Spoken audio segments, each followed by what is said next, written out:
ஒரு கலை இலக்கிய விழாவில் ஏ, பி, சி, டி மற்றும் இ என்ற 5 பள்ளிகளிலிருந்து பங்கேற்ற மாணவர்களின் எண்ணிக்கை மற்றும் அவர்கள் பெற்ற வெற்றிகளின் தரவுகள் கீழே கொடுக்கப்பட்டுள்ளன.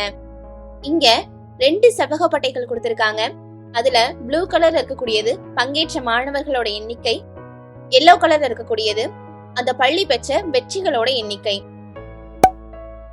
எக்ஸ் அச்சுல பள்ளிகளோட பெயர்களும் ஒய் அச்சுல எண்ணிக்கையும் கொடுத்திருக்காங்க. ஒய் அச்சுல ஒரு அலகு அப்படிங்கிறது 10 அப்படின்னு கணக்கிடப்பட்டிருக்கு. வினா எண் 1. பங்கேற்ற மாணவர்கள் மற்றும் வெற்றி பெற்ற மாணவர்களுக்கு இடையே வித்தியாசம் அதிகமான பள்ளி எது?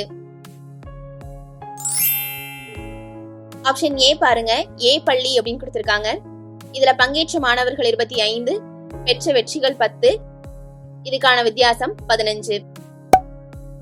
அத ஆப்ஷன் பி ல கொடுத்திருக்க பி பள்ளியோட ஒப்பிட்டு பாருங்க. பி பள்ளியோட ஒப்பிடும்போது ஏ பள்ளி சமமா இருக்கு. ஆப்ஷன் டி ல கொடுத்திருக்க டி பள்ளியோட இதை ஒப்பிட்டு பாருங்க. அங்கேயும் இது சமமா இருக்கு. அப்போ ஆப்ஷன் சி ல கொடுத்திருக்க சி பள்ளியோட ஒப்பிடுங்க. இந்த 3 பள்ளிகளை விட சி பள்ளியில தான் பங்கேற்ற மாணவர்கள் மற்றும் அவங்க பெற்ற வெற்றிகளோட வித்தியாசம் அதிகமா இருக்கு. அப்போ ஆப்ஷன் சி தான் சரியான விடை. டிக் பண்ணிக்கோங்க. வினா எண் 2. பங்கேற்பாளர்கள் 35ஆக இருக்கும் பள்ளியில் வெற்றி பெற்றவர்கள் எத்தனை பேர் உள்ளனர்?